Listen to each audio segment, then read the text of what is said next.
வணக்கம் ஆபிரகாம். ஒகேனக்கல் காவிரி ஆற்றில் நீர்வரத்து மீண்டும் அதிகரித்து வினாடிக்கு 1,70,000 கன அடியாக உயர்ந்து வருகின்றன. அதாவது கர்நாடகா, கேரளா மாநிலங்களில் தொடர்ந்து கனமழை பெய்து வருவதன் காரணமாக குடகு, ஆசன் உள்ளிட்ட பல்வேறு பகுதிகளில் அதிதீவிரமாக மழை பெய்து வருகிறது. இதன் காரணமாகத்தான் கர்நாடக அணைகளுக்கு நீர்வரத்து தொடர்ந்து அதிகரித்துள்ள நிலையில கிருஷ்ணராஜசாகர், கபினி, நுகு, ஹாரங்கி, ஹேமாவதி உள்ளிட்ட அணைகளுக்கு அதிக அளவிலான தண்ணீர் பெருக்கெடுத்து வருகின்றன.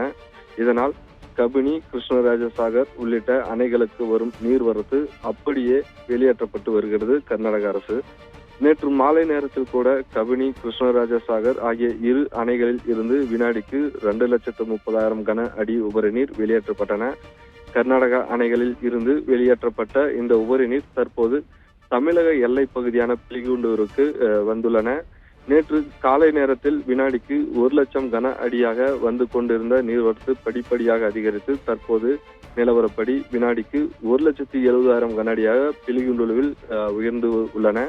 மேலும் இந்த நீர்வரத்து அதிகரிக்கும் என்பதால் ஆற்றில் உள்ள கரையோர மக்களுக்கு வெள்ள அபாய எச்சரிக்கை விடுக்கப்பட்டுள்ளன. இதனால் ஒகேனக்கல் காவிரி ஆறு முழுக்க வெள்ளப்பெருக்கு ஏற்பட்டு வருகிறது. ஒகேனக்கல் ஆற்றில் உள்ள 5 அருவி, சினி ஃபால்ஸ், மெயின் அருவி உள்ளிட்ட அருவிகளில் தண்ணீர் மூழ்கியுள்ளது. மேலும் நீர்வரத்து அதிகரிக்கக்கூடும் என்பதனால ஒகேனக்கல் சுற்றுலா தலத்தில் சுற்றுலா பயணிகள் செல்வதற்கு அனுமதிக்கு மறுக்கப்பட்டு சுற்றுலா பயணிகளுக்கு தொடர்ந்து தடை விதிக்கப்பட்டு வருகின்றன.